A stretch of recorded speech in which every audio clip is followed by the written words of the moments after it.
Hallelujah. आज के लिए एक वचन हम देखेंगे इफिसियों की पत्री में से, नए नियम में इफिसियों और उसका पहला अध्याय हम निकालेंगे और उसका 22 और 23 पद। इफिसियों का पहला अध्याय और उसका 22 और 23 पद हम देखेंगे।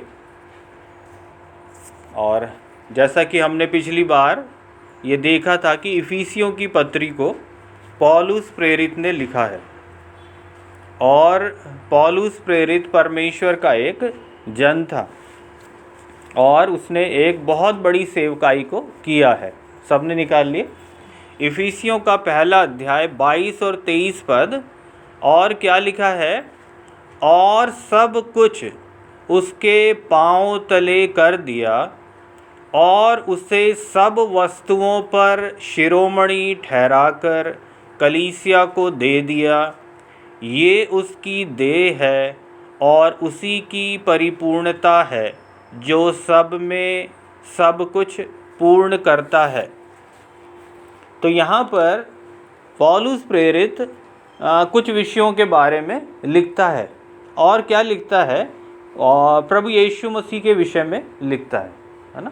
और प्रभु यीशु मसीह कलीसिया का सिर है और कलीसिया प्रभु यीशु मसीह की देह है। कलीसिया मतलब चर्च प्रभु यीशु मसीह की देह है और यीशु मसीह कलीसिया का सिर है ना। अच्छा, अब प्रश्न ये उठता है कि कलीसिया क्या है, चर्च क्या है ना। और हम अगर देखें तो कई लोग क्या सोचते हैं, कलीसिया क्या है? एक बिल्डिंग है, इमारत है ना। लेकिन और कई लोगों का ऐसा विश्वास है कि हम है ना जब उस एक इमारत में, एक भवन में जाते हैं, प्रार्थना करते हैं तो हमारी प्रार्थना सुन ली जाती है ना। और आपने सुना होगा कि है ना, लोग अपना अनुभव बताते हैं। पता है आपको, हम एक वो जो बड़ा सा चर्च है ना, वहाँ पर गए और वहाँ हमने जाके प्रार्थना किया है ना। और कई लोग तो ऐसा सोचते हैं है ना, कोई जगह जगह जो बड़े चर्च हैं ऐसा, वहाँ पर ऐसा जाते हैं जैसे तीर्थ स्थल में जाते हैं है ना, और जाते हैं कि हमने वहाँ जाकर प्रार्थना किया। तो क्या परमेश्वर एक बड़े चर्च में जो प्रार्थना होती है वो सुनता है, या वहाँ की प्रार्थना जल्दी सुनता है ना? तो ये चीज़ हमें जानने की ज़रूरत है। तो कलीसिया क्या है, चर्च क्या है? चर्च क्या एक भवन है ना। और कई लोग यही सोचते हैं, देखते हैं कि भाई देखो, अच्छा चर्च है, हमें चर्च जाना, तो चर्च कहाँ है? तो उनको एक बड़ा सा ऐसा है ना भवन ऐसा दिखेगा कि हाँ ये चर्च है, तो ऐसा उनको लगता है कि हाँ भाई यही चर्च है ना। तो हम आज वचन के आधार पर देखेंगे कि चर्च क्या है, कलीसिया क्या है ना। और कलीसिया क्या है, जब हम ये समझ जाएंगे तो हम अपने विषय में भी हम जान जाएंगे है ना। और प्रेरितों के काम अगर हम निकालें, प्रेरितों के काम का 7वां अध्याय और उसका 48 से 50 पद यदि हम पढ़ें तो वहाँ पर एक चीज़ हम पढ़ते हैं। प्रेरितों के काम का 7 अध्याय और उसका 48 पद से हम पढ़ेंगे 50 पद तक है ना। और प्रेरितों के काम सबने निकाल लिया? तो क्या लिखा है यहाँ पर?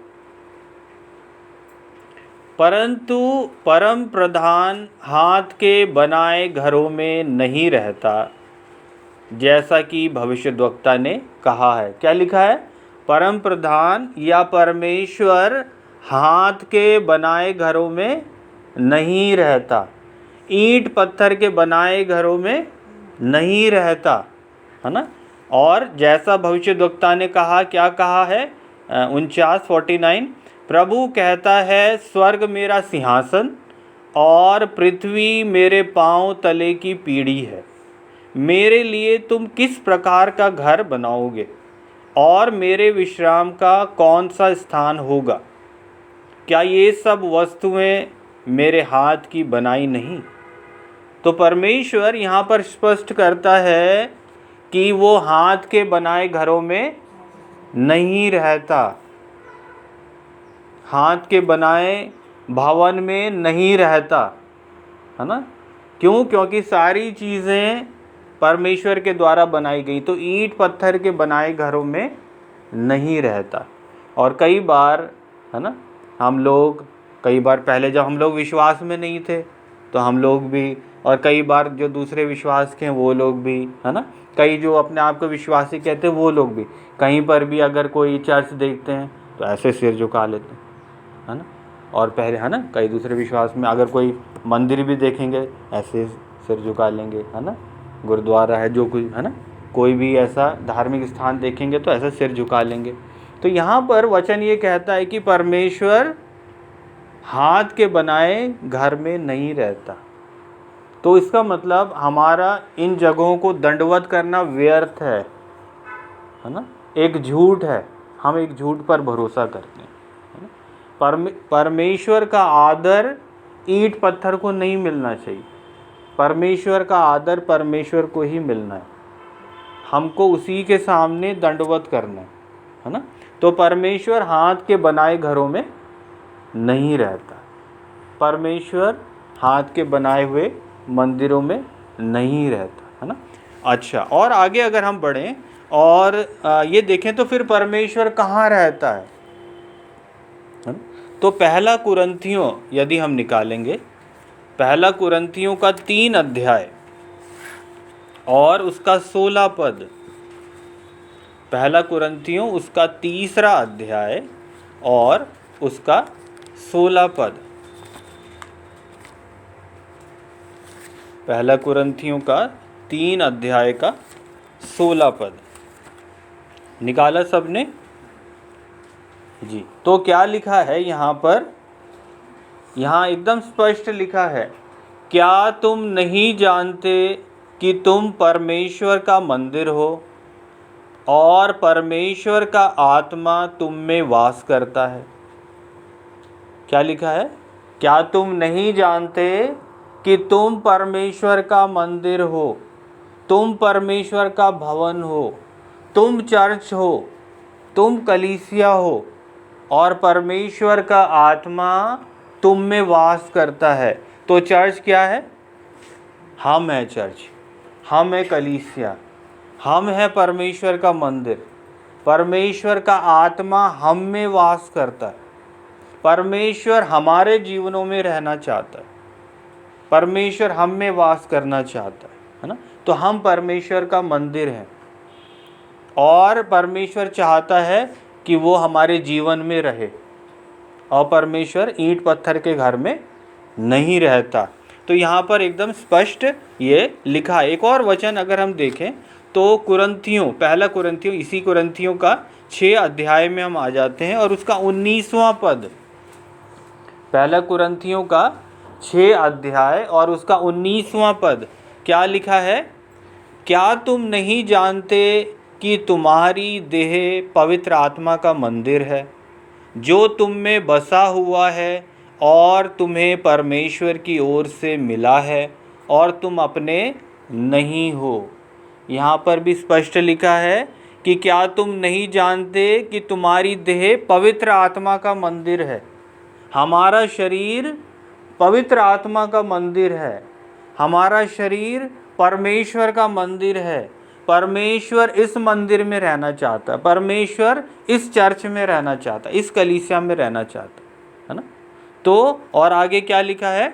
पवित्र आत्मा का मंदिर है और क्या तुम नहीं जानते कि तुम्हारी देह पवित्र आत्मा का मंदिर है जो तुम में बसा हुआ है। पवित्र आत्मा हमारे जीवन में बसा है यदि हम परमेश्वर के जन हैं तो। और क्या लिखा है? और तुम्हें परमेश्वर की ओर से मिला है और तुम अपने नहीं हो। यहाँ पर परमेश्वर का वचन क्या कहता है? कि तुम अपने नहीं हो। तो हम किसके हैं? हम परमेश्वर के हैं, है ना। और हमारा जीवन परमेश्वर का मंदिर है। हम परमेश्वर के कब हैं? यदि हमने यीशु मसीह पर विश्वास किया है तो हम उसके हैं। यदि हमने यीशु मसीह को अपने जीवन में उद्धारकर्ता स्वीकार किया है तो हम परमेश्वर के हैं। यदि हमने यीशु मसीह पर विश्वास करके उसको अपने जीवन में उद्धारकर्ता मान के उसकी आज्ञा के अनुसार पानी में डूब का बपतिस्मा लिया है तो हम परमेश्वर के हैं, हम उसके मंदिर हैं, हम उसकी कलीसिया हैं, हम उसका चर्च हैं, है ना। और लिखा है इसीलिए हम अपने नहीं हैं। और क्यों अपने नहीं है उसके बारे में आगे लिखा है 20वें पद में, क्योंकि दाम देकर मोल लिए गए हो। हम क्यों अपने नहीं हैं? क्योंकि हमें दाम देकर परमेश्वर ने मोल लिया, है ना। और क्यों मोल लिया? क्योंकि पहले हम उसके नहीं थे। हम पहले यीशु मसीह पर विश्वास नहीं करते थे। हम पहले परमेश्वर के दुश्मन थे, क्योंकि हम ऐसा कार्य करते थे जो परमेश्वर को पसंद नहीं था। लेकिन अब उसने हमें मोल लिया क्योंकि हमने यीशु मसीह पर भरोसा किया, यीशु मसीह को उद्धारकर्ता माना, इसीलिए हम उसके अपने हैं। और उसने मोल लिया। और मोल कैसे लिया है? क्योंकि दाम देकर मोल लिए गए हो, है ना। और दाम क्या था? प्रभु यीशु मसीह का बेशकीमती लहू। यीशु मसीह ने हमारी खातिर अपने आप को बलिदान कर दिया कि हमें पापों से छुड़ाए, हमें अंधकार से छुड़ाए, हमें शैतान के कब्ज़े से छुड़ाए, हमें हमारे जीवन के श्रापों से छुड़ाए, हमें बीमारियों से, तकलीफ़ से छुड़ाए, हमें चिंताओं से छुड़ाए, हमें परेशानियों से छुड़ाए। क्योंकि परमेश्वर ने हमें अपने लिए चुना है और हम उसके हैं, तो वो चाहता है कि हम उसके बने रहें। तो हमें मोल लिया गया है परमेश्वर के द्वारा, है ना। और फिर क्या लिखा है? क्योंकि दाम देकर मोल लिए गए हो, इसलिए अपनी देह के द्वारा परमेश्वर की महिमा करो। तो अपनी देह के द्वारा परमेश्वर की महिमा करना है। अगर ये शरीर, हमारा शरीर, हमारी देह परमेश्वर का मंदिर है, और परमेश्वर कैसा है? परमेश्वर पवित्र है। तो परमेश्वर की रहने का स्थान कैसा होना? पवित्र होना है। पवित्र परमेश्वर पवित्र जगह रहेगा। अगर हम इस मंदिर को अपवित्र कर देते हैं तो परमेश्वर की उपस्थिति हमारे जीवन से चली जाएगी। हम कैसे अपवित्र करते हैं? हम वो काम करके जो परमेश्वर नहीं चाहता, जब वो करते हैं तो ये मंदिर अपवित्र हो जाता है, अशुद्ध हो जाता है, परमेश्वर के योग्य नहीं रहता, है ना। और हम कैसे अपवित्र करते हैं? तरह तरह की बातें हम देखते हैं दुनिया में, है ना।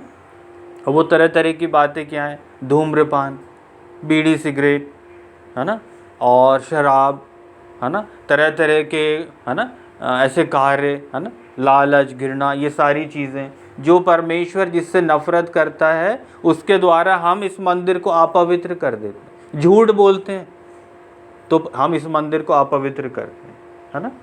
कोई भी ऐसा कार्य करते हैं जो परमेश्वर नहीं चाहता तो हम इस मंदिर को अपवित्र करते हैं।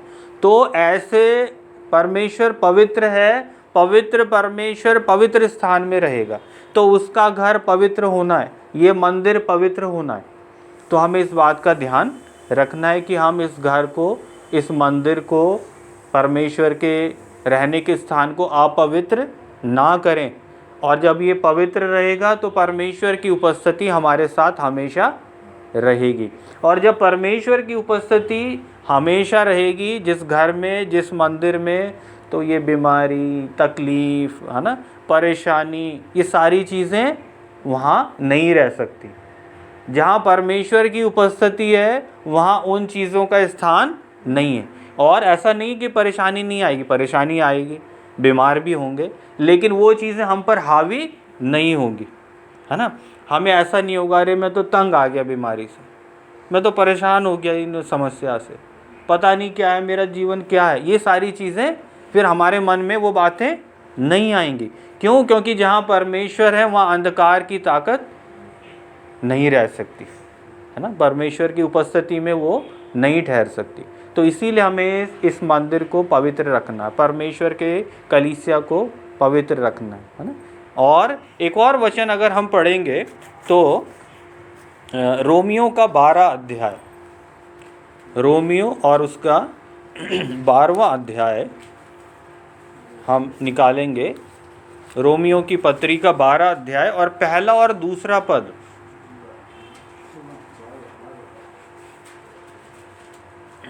जी, सबने निकाला?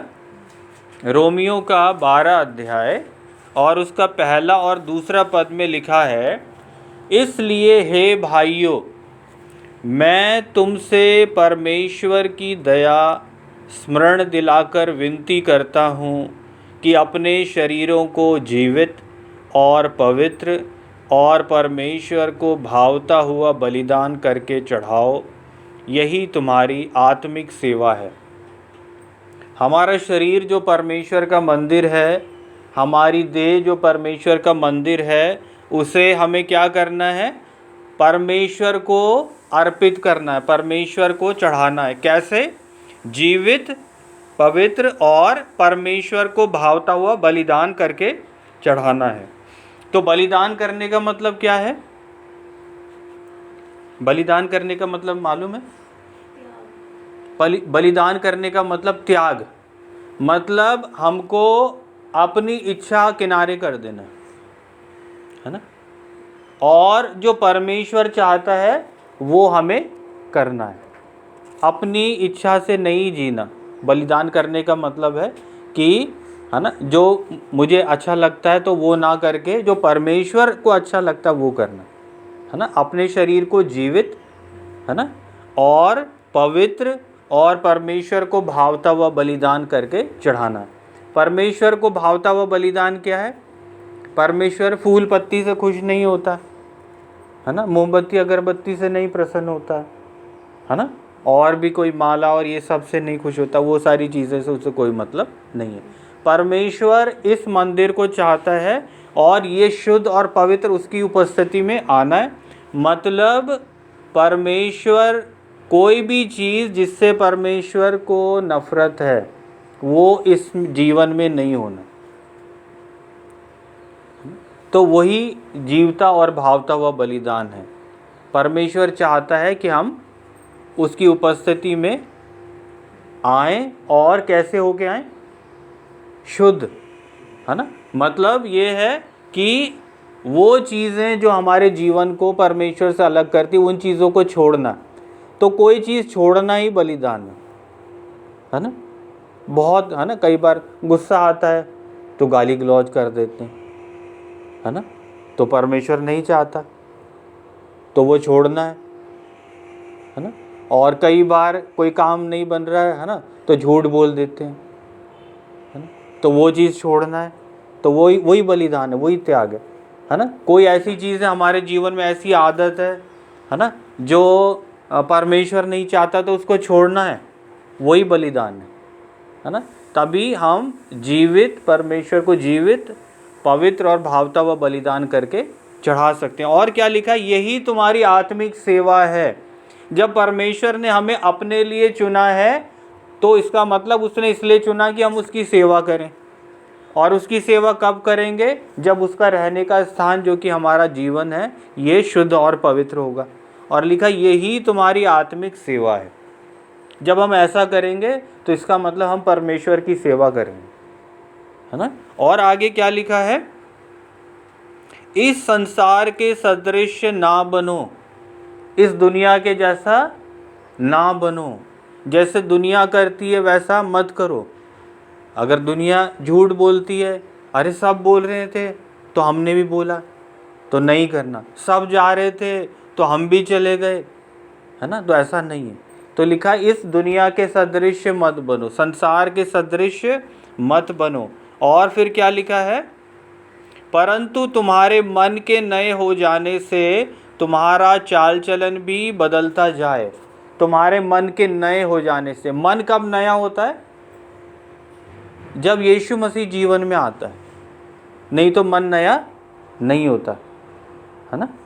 कहीं पर स्नान करने से और किसी नदी में स्नान करने से मन नया नहीं होता, मन शुद्ध नहीं होता, है ना।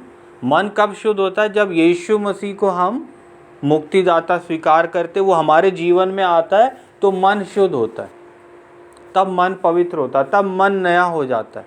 क्यों? क्योंकि वो अंधकार की बातें हमारे जीवन से दूर हो जाती है ना। तो लिखा, तुम्हारे मन के नए हो जाने से तुम्हारा चाल चलन भी बदलता जाए, तुम्हारा व्यवहार भी बदलता जाए।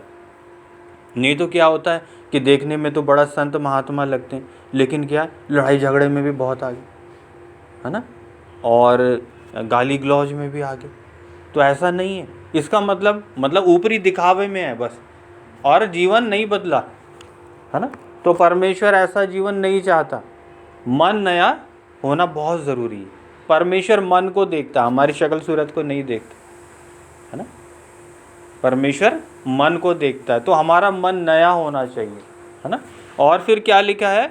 तुम्हारे मन के नए हो जाने से तुम्हारा चाल चलन भी बदलता जाए, जिससे तुम परमेश्वर की भली और भावती और सिद्ध इच्छा अनुभव से मालूम करते रहो। परमेश्वर की इच्छा कब मालूम होगी? परमेश्वर क्या चाहता हमें कैसा पता लगेगा? जब हमारा मन नया हो जाएगा, जब हमारा जीवन वो परमेश्वर के योग्य होगा, जब हम उसके योग्य जीवन जिएंगे, है ना। जब हम क्या करेंगे? अपनी इच्छाओं को किनारे कर देंगे, परमेश्वर की इच्छा के अनुसार चलेंगे, तो क्या होगा? हम परमेश्वर की मर्ज़ी को जान पाएंगे कि परमेश्वर क्या चाहता है।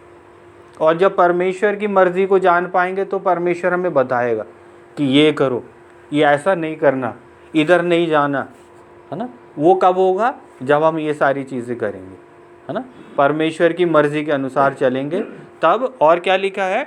भली भावती सिद्ध इच्छा को अनुभव से मालूम करते रहो। तो कलीसिया, ऐसी कलीसिया के बारे में, ऐसे चर्च के बारे में परमेश्वर का वचन कहता है। ऐसी कलीसिया परमेश्वर की देह है, मसीह की देह है। ऐसी कलीसिया जो ये सारी खूबियाँ जिसमें, है ना, और मसीह उनका सिर है। क्योंकि परमेश्वर पवित्र है तो उसकी कलीसिया पवित्र होनी चाहिए, है ना। परमेश्वर पवित्र है तो उसकी कलीसिया भी पवित्र होनी चाहिए, दिखावटी नहीं, है ना, मेकअप वाला नहीं, है ना, है कि नहीं, दिखावटी मेकअप वाला नहीं, रियल वाला, वास्तविक परमेश्वर की कलीसिया, है ना। अच्छा, एक वचन और हम पढ़ेंगे और फिर प्रार्थना करेंगे। पहला पत्रस का 2 अध्याय और उसका 9 पद। पहला पत्रस का 2 अध्याय और उसका 9 पद। और वहाँ पर हम देखते हैं कलीसिया, कैसी कलीसिया के बारे में परमेश्वर कहता है हमें अपनी पहचान मालूम होना चाहिए, है ना। तो क्या लिखा है? पर तुम एक चुना हुआ वंश और राजपदधारी याजकों का समाज और पवित्र लोग और परमेश्वर की निज प्रजा हो, इसलिए कि जिसने तुम्हें अंधकार में से अपने अद्भुत ज्योति में बुलाया है उसके गुण प्रकट करो। हमारी पहचान क्या है? कि हम क्या है? चुना हुआ वंश। परमेश्वर ने हमें चुन लिया है, अपने लिए चुन लिया, तो हम एक चुना हुआ वंश हैं। दूसरी बात, हम राजपदधारी हैं, हम आम लोग नहीं हैं, है ना। हमें परमेश्वर ने चुना है, यीशु मसीह जो राजाओं का राजा, हम उसके लोग हैं, तो हम राजपदधारी हैं। क्यों? क्योंकि स्वर्ग में हमारा पद है, पोजीशन है ना। और फिर क्या लिखा है? याजकों का समाज है ना, परमेश्वर के सेवक हैं। याजक मतलब परमेश्वर के सेवा करने वाले, परमेश्वर के सेवक। तो हम सब परमेश्वर के सेवक हैं। और क्या लिखा है? पवित्र लोग हैं हम, है ना। तो मतलब पवित्र लोग कब होंगे? जब जीवन में अपवित्रता नहीं है। अपवित्रता क्यों नहीं है? क्योंकि हमारी अपवित्रता यीशु मसीह ने अपने ऊपर उठा लिया, हमारा पाप यीशु मसीह ने उठा लिया, उसके लहू से हम धुले गए, अब शुद्ध हैं, हम पवित्र लोग हैं क्योंकि हमने यीशु मसीह पर विश्वास किया। और क्या लिखा है? और हम परमेश्वर की निज प्रजा, अपनी प्रजा। परमेश्वर ने हमें अपनी प्रजा कहा है, कलीसिया को, चर्च को, है ना। और क्या लिखा है? और इसलिए कि जिसने तुम्हें अंधकार में से अपने अद्भुत ज्योति में बुलाया, उसके गुण प्रकट करो। और कलीसिया को, चर्च को हमें क्या करना है? परमेश्वर के गुण को प्रकट करना है, परमेश्वर के खूबियों को प्रकट करना है। मतलब हमारा जीवन देखकर लोगों को ऐसा लगे कि ये परमेश्वर का जन है ना। हमें देख के किसी को गुस्सा नहीं आना चाहिए, है ना। अरे, है ना, कई बार नहीं, जैसे कोई कहते हैं ना, उनका शक्ल देख के बड़ा गुस्सा आता है, तो ऐसा नहीं होना है ना। लेकिन इन्हीं कई बार शक्ल देख के गुस्सा आता है, लेकिन उसके जीवन से, है ना, उनके कार्यों से तो नहीं गुस्सा आना चाहिए कि वैसे ही काम करते जो हम नहीं चाहते, उल्टे ही काम करते, ऐसा नहीं होना चाहिए, है ना। किसी को चिढ़ाने का, किसी को दुख देने का, है ना। तो परमेश्वर का जन का जीवन ऐसा होगा कि लोग, है ना, उनको देख के ऐसा लगेगा कि परमेश्वर का जन, क्योंकि वो परमेश्वर के गुणों को प्रकट करेंगे, है ना। तो कलीसिया क्या है? कलीसिया परमेश्वर के लोग हैं, है ना, परमेश्वर के जन हैं। जैसा कि हमने अभी देखा, तो कोई इमारत नहीं है, कोई बिल्डिंग नहीं है। और कलीसिया को हमें पवित्र होना है ना, परमेश्वर के लोगों को पवित्र होना है ना। उन संसार की बातों को हमें छोड़ देना है ना, सांसारिकता। क्यों? क्योंकि संसार किसके कब्ज़े में? शैतान के कब्ज़े में। तो जो चीज़ शैतान के कब्ज़े में, वो तो अंधकार में, है ना। और शैतान के पास जो चीज़ है वही चीज़ दे सकता है, दुख दे सकता है ना, बीमारी दे सकता है ना, और क्या चीज़ है ना, श्राप है ना, वो सारी चीज़ें। लेकिन परमेश्वर उन सब से हमें छुड़ाता है। तो जैसा हमने इफिसियों की पत्री का पहला अध्याय 22 में पढ़ा, और सब कुछ उसके पांव तले कर दिया। परमेश्वर ने सारी चीज़ें प्रभु यीशु मसीह के पांव तले कर दिया। वो सब चीज़ें क्या है? 21वें पद में देखेंगे, इफिसियों का 1:21। सब प्रकार की प्रधानता और अधिकार और सामर्थ और प्रभुता के और हर एक नाम के ऊपर, जो न केवल इस लोक में पर आने वाले लोक में भी लिया जाएगा, बैठाया। और सब कुछ उसके पांव तले कर दिया, यीशु मसीह के पांव तले कर दिया। और उसे सब वस्तुओं पर शिरोमणि ठहराकर कलीसिया को दे दिया। किसको दे दिया? कलीसिया को दे दिया। इसका मतलब जो कुछ यीशु मसीह के अधिकार में है, वो कलीसिया के अधिकार में है ना। जो कुछ, अगर दुष्टात्मा यीशु मसीह के नाम से भागती है, उसकी आज्ञा से, तो कलीसिया का जन अगर बोल दे यीशु मसीह के नाम से, तो वो दुष्टात्मा भागेगी। अगर बीमारी यीशु मसीह के नाम से भागती है, तो जो यीशु मसीह का जन है, वो बीमारी को यीशु मसीह के नाम से बोले तो वो भागेगी। क्यों? क्योंकि परमेश्वर ने जो अधिकार यीशु मसीह को दिया, वो अधिकार यीशु मसीह ने अपनी कलीसिया को दे दी। तो हम लोग आम लोग नहीं हैं, है ना। हम लोग आम लोग नहीं, हमें परमेश्वर ने वो अधिकार दिया है ना। और उस अधिकार को हमें परमेश्वर की सेवा में लगाना है ना। और ये कलीसिया हम हैं, है ना। क्यों? क्योंकि वो हाथ के बनाए हुए घर में नहीं रहता, है ना। और यीशु मसीह जब बादलों पर लेने आएगा अपने लोगों को, तो वो कोई, है ना, बिल्डिंग, इमारत, है ना, नहीं उठा के ले जाएगा। वो क्या लेके जाएगा? हमको लेके जाएगा, है ना। ऐसा नहीं कि जो बड़ा, है ना, चर्च बिल्डिंग था वही जाएगा पूरा का पूरा, ऐसा नहीं। तो ईंट पत्थर से उसे कोई मतलब नहीं है, उससे हमसे मतलब है। उसने हमको बनाया परमेश्वर ने अपने स्वरूप में, वो हमें चाहता है ना। तो हम उसके बने रहें, है ना, कलीसिया उसकी बनी रहे। हमें अपने विश्वास का समझौता नहीं करना, है ना। तो हमें ये ध्यान देना है कि परमेश्वर ने हमें अधिकार भी दिया यीशु मसीह में, और हम आम लोग नहीं हैं। हम उसकी कलीसिया हैं, हम उसके चर्च हैं, लोग उसके चर्च, है ना। तो कई बार हम देखते हैं कि कलीसिया, है ना, बड़ी इमारत में नहीं होती, है ना। और इन दिनों में तो बहुत सताव हो रहा, लोग कलीसिया को तोड़ देते चर्च को, है ना। तो इसका मतलब कलीसिया ख़त्म हो गई? नहीं, कलीसिया लोग हैं। कई जगह, है ना, उनके पास नहीं ऐसा आराधना का स्थान है, तो वो पेड़ के नीचे भी आराधना करते हैं लोग, है ना। तो वो कलीसिया, लोग कलीसिया हैं, है ना। तो हमें ये ध्यान देने की ज़रूरत है। तो परमेश्वर इन वचनों के द्वारा हम सबको आशीषित करें। आइए प्रार्थना करते हैं। हालेलुया। पिता परमेश्वर, हम आपको हृदय से धन्यवाद देते हैं प्यारे परमेश्वर, क्योंकि आप अनुग्रहकारी और दयालु हैं और आपका वचन सिद्ध है। प्यारे परमेश्वर, आपके वचन में हमने आज पढ़ा कि प्यारे परमेश्वर, आपने वो सारी चीज़ें, प्रधानताएं, प्रभुता और जो ये चीज़ें हैं प्यारे प्रभु, ये सब प्यारे परमेश्वर, इन सब के ऊपर यीशु मसीह को ठहराया है। उसके सब कुछ उसके पांव तले आपने कर दिया और यीशु मसीह को शिरोमणि ठहराकर आपने कलीसिया को दे दिया, आपने चर्च को दे दिया। और वो चर्च हम हैं, वो प्यारे परमेश्वर, वो कलीसिया हम हैं। कलीसिया यीशु मसीह की देह है, कलीसिया यीशु मसीह की दुल्हन है और वो प्रभु यीशु मसीह अपनी दुल्हन को लेने आ रहा है दोबारा। हो प्यारे परमेश्वर, हम प्रार्थना करते हैं, हमें तैयार करें प्यारे परमेश्वर, होने दीजिए प्यारे परमेश्वर, हम आपके बने रहें।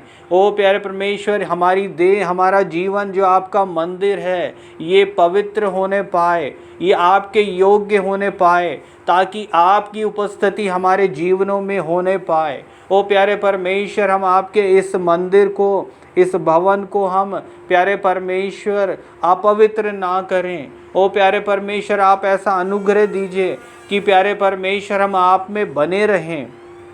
हम धन्यवाद देते हैं कि प्यारे परमेश्वर, आपने यीशु मसीह में कलीसिया को अधिकार दिया है। ओ प्यारे परमेश्वर, आपने हमें अपने में अधिकार दिया है। ओ प्यारे परमेश्वर, आपके नाम में हमने सामर्थ्य को पाया है। ओ प्यारे परमेश्वर, आपके द्वारा प्रभु यीशु मसीह हमने जीवन को पाया है। आपके द्वारा हमने हमारे मनों में शांति को पाया है। ओ यीशु मसीह, आपके नाम में हम चंगाई को पाते हैं। ओ प्यारे प्रभु यीशु मसीह, आपके द्वारा हमारी समस्याएं दूर हो जाती हैं। ओ हमारे बंधन टूट जाते हैं। ओ प्यारे प्रभु यीशु मसीह, हम धन्यवाद देते हैं क्योंकि हमें आपने आपके लिए चुना है कि हम आपकी सेवा करें। ओ प्यारे परमेश्वर, हम अपने शरीर को ओ जीवित, पवित्र और आपको भावता हुआ बलिदान करके चढ़ाएं। यही हमारी आत्मिक सेवा है। ओ प्यारे परमेश्वर, होने दीजिए हम अपने जीवन के द्वारा आपके गुणों को प्रकट करें। ओ आपकी खूबियां हमारे जीवनों में दिखाई दें, ऐसी हम विनती करते हैं। आप दया करें प्यारे परमेश्वर, हम में से हर एक को आशीषित करें। इस आने वाले सप्ताह में प्यारे परमेश्वर, होने दीजिए कि हम एक गवाही का जीवन जिएं। ओ प्यारे परमेश्वर, वो बातें जो हमारे जीवन को अशुद्ध करती, अपवित्र करती हैं, वो हमारे जीवनों से आप दूर करें। ओ प्यारे परमेश्वर, हम में से हर एक को आशीषित करें। हम आपके प्रेम में बने रहें, आपकी उपस्थिति हमारे जीवन में बनी रहे। प्यारे परमेश्वर, हम आपको धन्यवाद देते हैं क्योंकि आप ही अनुग्रहकारी और दयालु परमेश्वर हैं। धन्यवाद हो प्यारे परमेश्वर, हमसे प्रेम करने के लिए, हमें अपने लिए चुन लेने के लिए। ओ प्यारे परमेश्वर, आप अनुग्रह करें कि हम अपने विश्वास में स्थिर रहें, हम डगमगाएं ना। ओ प्यारे परमेश्वर, होने दीजिए जबकि इन दिनों में कितनी परेशानियां हैं, तकलीफ़ हैं और ये दिन बुरे हैं, हमें ऐसे समय में आपका बने रहने का अनुग्रह दीजिए। हम में से हर एक को आशीषित करिए परमेश्वर। हम धन्यवाद देते हैं, हमारी विनती प्रार्थना को आपने सुना है। इस विनती को मैं प्रभु यीशु मसीह के नाम से मांगता हूँ, आमीन। अब हमारे परमेश्वर पिता का प्रेम, प्रभु यीशु मसीह का अनुग्रह और पवित्र आत्मा की मीठी संगति और सहभागिता हम में से हर एक जन के साथ, आप से लेकर प्रभु यीशु मसीह के दोबारा आगमन तक होती रहे, आमीन।